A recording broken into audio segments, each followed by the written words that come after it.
And I'm joined by Gill Montgomery of the Hot Down. How you guys doing? Good. Thank you very much. Glad to hear it, mate. Obviously, next week, tour starts with Hayseed Dixie. Yeah, You hell of a tour you got. Looking at the run of dates, I bet you guys can't wait to get back out on the road. we can't. I mean, it's been over. We have done sort of short runs here and there, but nothing quite as substantial as this. So it's been good. I mean, we it kind of came at the same time as we were doing the album, so we had to sort of juggle annual leave and that old chestnut. Do we want to do um as many dates? Because then we had to rejig the whole album thing because we didn't have any. Well, some of us didn't have holidays to spend, so it's quite a hefty tour as well. So we've bowed out of a week in the middle, Okay. which is fine because we had another band that were kind of like, "Ooh, do you want to tour?" And we were like, "Well, ooh, you could have a bit of this if you want." And it worked out really well, actually. Shanghai Treason, Oh yeah, I saw them on some. really nice guys, and they're going to do the kind of north part, so Scotland, Carlisle, um, those areas. But that's why we keep getting asked, "Why are you not doing Scotland?" It's like we've just done Scotland. You always get that. Um, but never mind, never mind. You can't You please can play everyone. next door to someone, mate, and someone would moan that you're not playing in their garden. So Yes, yeah. It's just like we've literally played it like last month. Never mind, never mind. as part of the tour, you're here at the Apex on the 27th of February. Obviously, I was fortunate enough to have you, like yourself and Laurie and Josie, play as the Amorettes, Just Push Play. But am I right in thinking you've not played around this area as the Hot Damn, have you?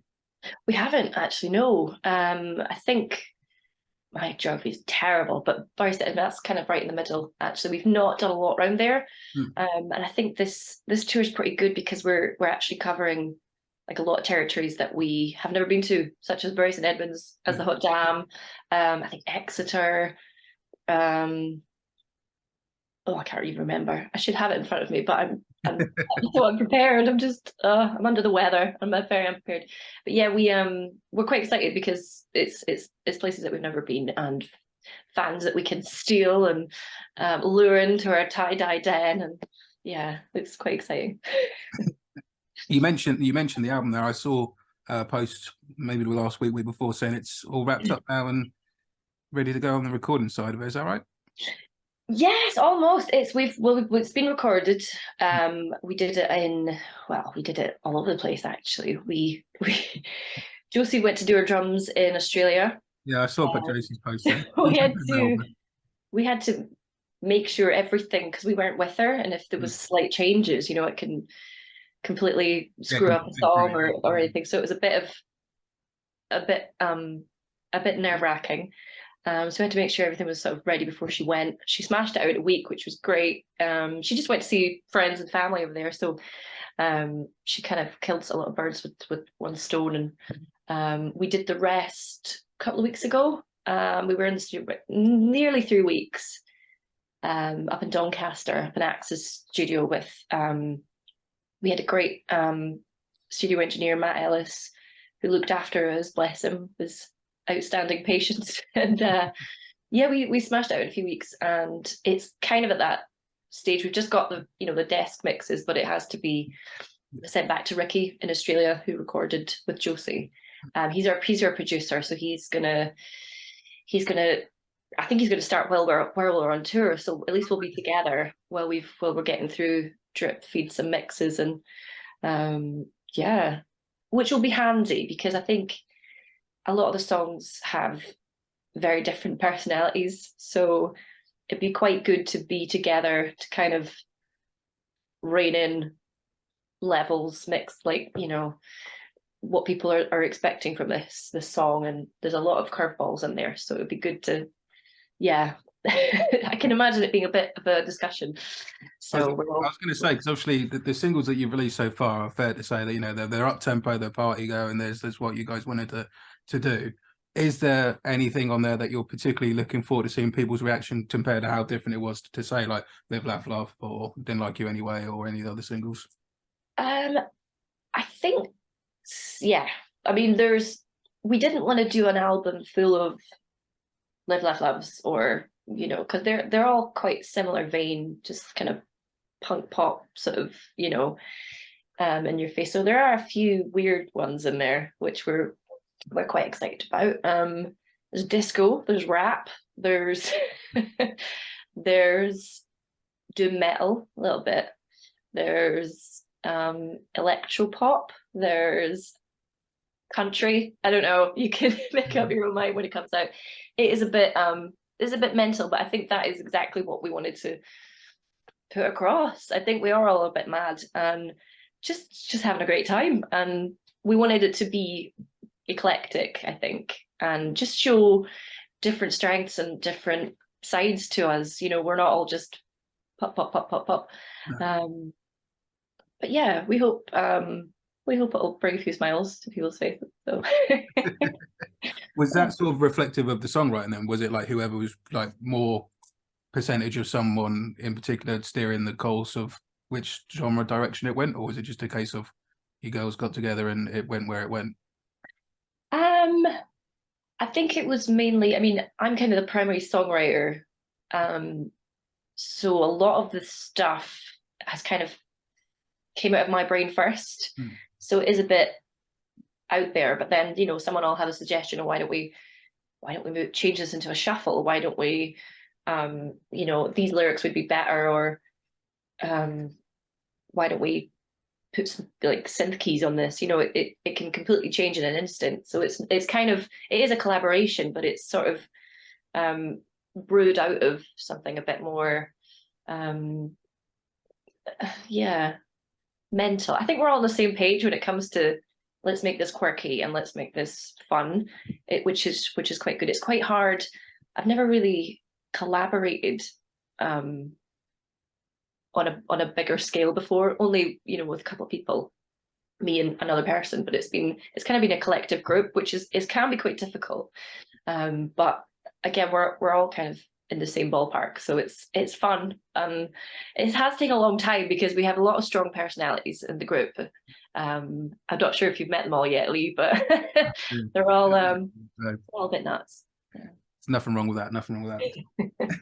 I was going to say, how did it, obviously, like, you know, you guys came from, you know, the Ashes of Amorettes and To Kill a Mockingbird, respectively, and then obviously Laurie came in for the tour where you guys played Just Push Play. When you started writing your own material, was it instantly like a massive departure from the Amorettes and To Kill a Mockingbird sort of sound, or was it a conscious decision, or did you just throw riffs at each other and see where it went? Did you have a plan on that front? I think a bit of both. It wasn't a conscious decision to sort of keep it separate. You know, it wasn't just like, I think the Amorettes and both To Kill a Mockingbird had that kind of similar vein. We were both kind of coming out of, I mean, Amorettes, we used to be heavy back in the early days, and we kind of got a bit progressively lighter as time went on. And I think the last album that I did with the Amorettes was quite pop in a way. And I think that this is kind of maybe an extension of that. And I know that Josie did an album which wasn't actually released, To Kill a Mockingbird, but it was very, very pop. So I think collectively we've kind of, this is what we like now, this is what we like to do now, this is where we're going. It wasn't an extension that was meant in any way. It was just like, why don't we just try this and just start writing and see what happens? And yeah, there have been some songs which I think even the very first song that I actually wrote for the Hot Dam, I mean, we've recorded it in the studio, but whether or not it's going to be on the album, we're not sure yet, because we are thinking, oh, this is a bit too Amorettes, or, you know, we've come a long way since then, but it's still a great song, and it's had many changes over the years, but yeah, it's a kind of a part of history. It's a snapshot in time, and yeah, so it does sound a lot different. I mean, I couldn't imagine doing synth parts in the Amorettes, or it just sounds fuller, thicker, and it is a different vein, but in a good way. It's good. Yeah. Matured.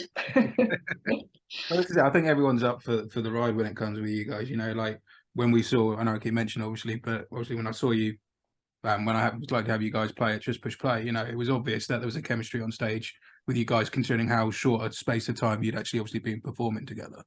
And it was exciting to see that you guys were going to continue, and obviously that morphed into the Hot Damn. And it's been great to see what you guys are, and it's always a great fun to see it. I've seen you a few times since, and I think everybody trusted you to go wherever the hell you were going to go with it, really. Yeah, I think that was it. I think you've always got those you know, amazing people, those amazing fans that they just buy into you, really. They just sort of, you know, follow you, or, you know, follow Josie, or just because they like the vibe that you bring, and they like you as a person, and you interest them, I think, as much as the music is good. You know, it's sort of like we bump into people all the time after shows, and, you know, we know them by name, and it's just, you build up a little community of people who, you know, just come to see you for being you. It's really sweet. And there is an element of, oh God, are the hardcore is going to like it, you know, the hardcore as I like to call them. But I think they're just nice people. They're just, you know, the kind of people that will buy your merch regardless of whether they probably actually like the design, you know. It's sort of like, it's just to support you, and it's just, it's you know, it's like a little family. It's really nice. Have you got Them all. have you got an end date for when you'd like the album to sort of be out and released by, or are you just still a little way to go in terms of... I think we've still got a bit of planning to do. I think because we've all got bits and pieces and jobs on the side, and the album was, you know, had been a long time coming, and this was the thing that we were focusing on getting done. And I think now that the tour is happening on, well, I have to leave on Monday. That's 2 days worth of planning and prepping. So it's all been a bit of just putting out fires as well. But we know that it's coming, and we can actually have a bit of time now to, once the tour rehearsals are done, we're kind of in a good place. Yeah. We can foresee the summer. I mean, we'd hope to have it out by the summer. It is only February, and I mean, we still need to do artwork and get in the queue for vinyl, so that's the thing. But we're hoping summer. Summer is a good time. Damn time. Yeah. Fingers crossed. Obviously, you mentioned the fans there. Obviously, you guys had the crowdfunder page still set up, still ongoing. I saw that you're already over 50% now for the funding of it. How have you found the support of the crowdfunder? Because a lot of, obviously, bands are going down that road these days. It seems to be a good way. Yeah, it's the sign of the times, unfortunately. You know, bands, they just need money. They either tour and they get, you know, sell their merch, and then are able to get petrol money. And it is how it is now. It's sad to see, but it is, you know, the generosity of people is incredible. I mean, we've had some donations that are absolutely blowing our minds, and, you know, you don't know what to say when people are that kind, and, you know, they're doing it just because they want to see you do well. And it's really restores your faith in humanity. I hate that line, but it is just so sweet, and we're very lucky to be in a position. Yeah, it's been weird. I mean, we had a bit of a derailing midway through. I don't know if you've seen it on our Facebook. We did we got a bit of a slap on the wrist. Well, we got a little letter from a Motorhead's lawyer. I designed a T-shirt. We'd wanted to do a little nod to Motorhead, saying, you know, everything brighter than anything else, and do the kind of the T-shirt with the snaggletooth kind of design. Yeah, design. I liked it. I changed it enough to think that it's completely redrawn, and it's a guy. It's not a pig. He's got sunglasses on. He's got lightning bolts coming. You know, it's completely redesigned, but too close to the original.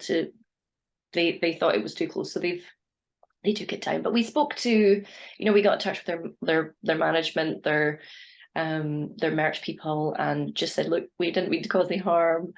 How do we get past this? Because people have already ordered this, and we're trying to raise money for our album, blah, blah, blah. But they were really sweet, and they thought, you know what, we're gonna start licensing it to people, and you'll be the first, and here you go. And it was just really cool. So we're now an officially licensed Motorhead product, which is amazing. I mean, you Not many bands can say that. yeah, you couldn't make it up, really. But I mean, we didn't go into it with any kind of malice. We just thought Limey would like this, and not the ripping off part. That was not the intention. It would just be like he would love a tie-dye sort of shirt, homage to him. But his management didn't think so.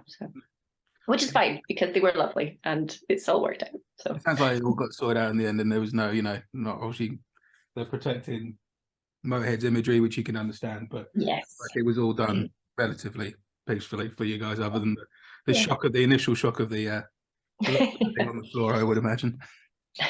yeah, that was a shock, but not every day you wake up to a cease and desist from Motorhead, but yeah. No, it's true. Yeah, let's go back to what you said about having the support and feel. It was nice because I had that when we moved Just Push Play up to the Apex. That was I'm going to kick this out there and see, and yeah, to get that support that we did on that. So we didn't think it was like 8 weeks I gave myself to get the deposit. In 2 weeks we had the deposit, and 8 weeks we had the costs of the first one at the Apex covered. And thanks to people, buying their early bird tickets and everything, it's, as been there ever since. So I know what you mean about having that support from people. It's incredible. It makes a difference, and it's for all the the crap that you see on Facebook and people trolling, and there is still that amazing side of just people that love music and want to see people do well. It's amazing. It is. And I saw recently you had some fans of yours, including my mate Mr. Simon Hargett, in the studio with you guys. That looked like a lot of fun. Yes. Oh yes, I bless him. Yeah, we had, I think it was 8 people in total come down, 8, 9, 10, and just come and do some hand claps. I think they were all a bit like didn't know what to expect, especially from the music side of things, because I think they'd only really ever heard stuff that we'd played live or stuff that we'd already sent out, or so I think getting to hear a little sneak peek of the album was a bit like, okay, this is a bit weird, this is a bit nuts, but I think they enjoyed themselves. We put them to work.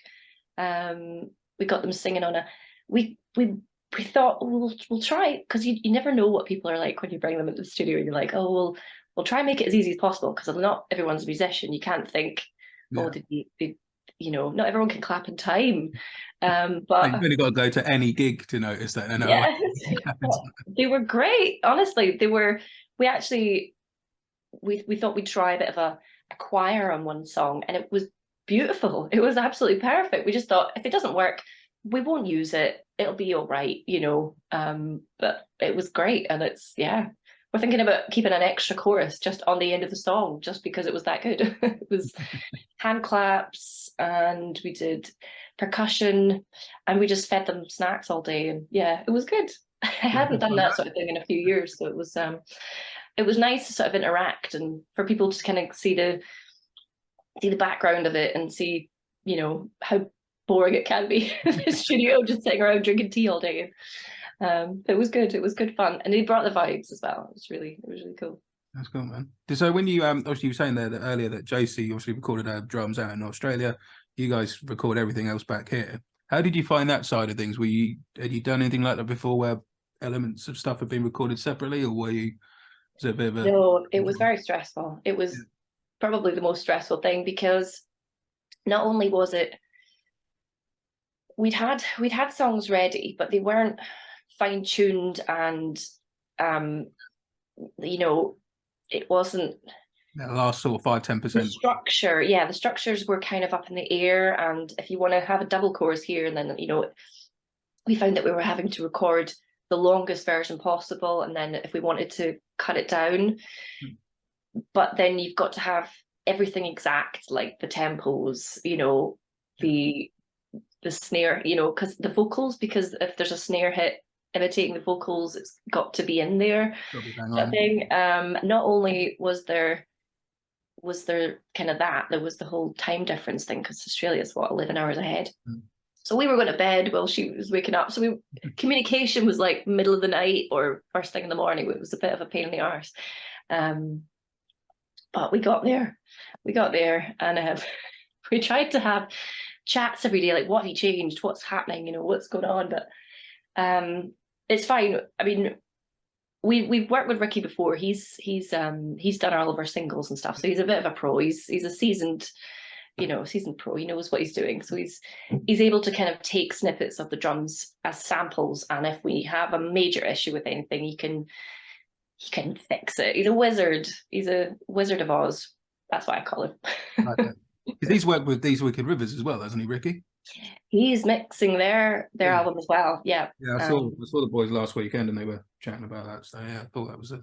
Yes, he comes highly recommended. But he's very good. Yeah, he likes to. He's got our sound down, I think, for what we are.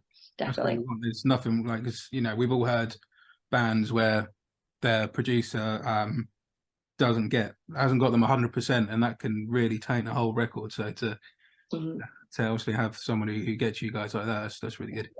Definitely, it's half the battle finding that one person.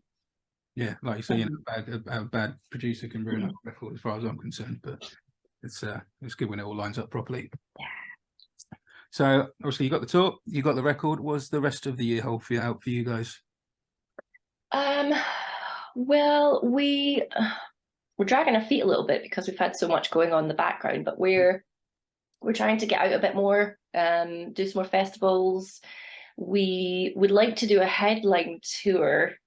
Either summer's a bit of a dodgy time, isn't it? Because you know, everything's going on, but towards the end of the year anyway, we may be doing another tour, which I can't say anything about quite yet, but I'll get slapped. But we want to do a headline tour either tail end of next year or early, but I'd rather do it next year if we can. We'll squeeze it in, don't worry, we'll squeeze something in.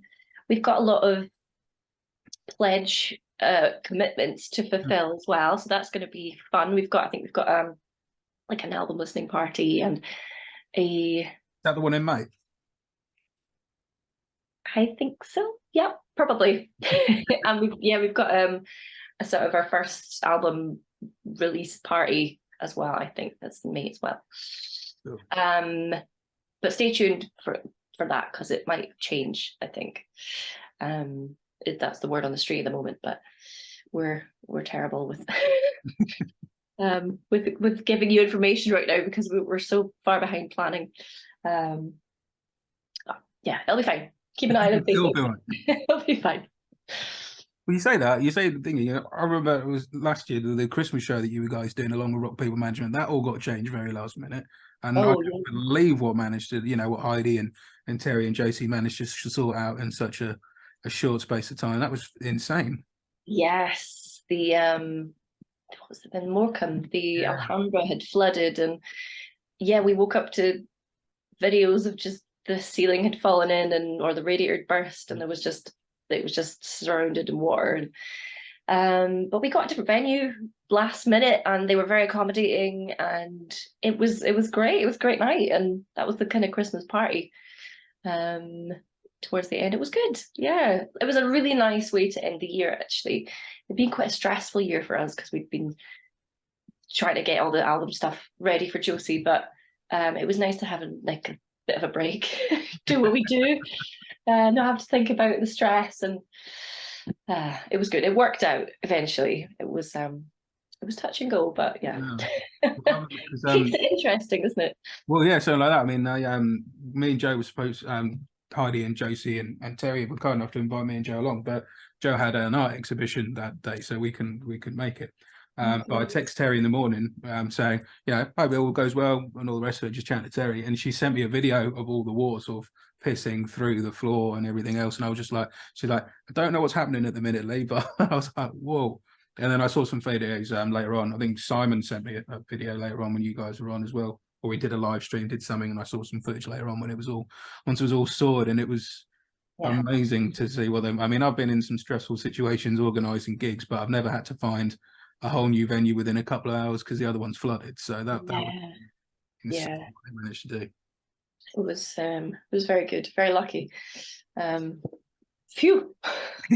So you never have to go through that one again. Yeah, that was too stressful. But yeah, bless them. They pulled it off, definitely. It was good. It was very good. All right, mate. Well, it sounds like you got a good year ahead. Sounds like last year wrapped up well. At the beginning of the interview, I'm going to play Live, Laugh, Love. But what song of yours would you like us to play at the end of the interview? We'll sandwich it. Oh, I'd go with I Didn't Like You Anyway. Perfect. Good to speak to you, Jill. Cheers, mate. Thank you. Thank you.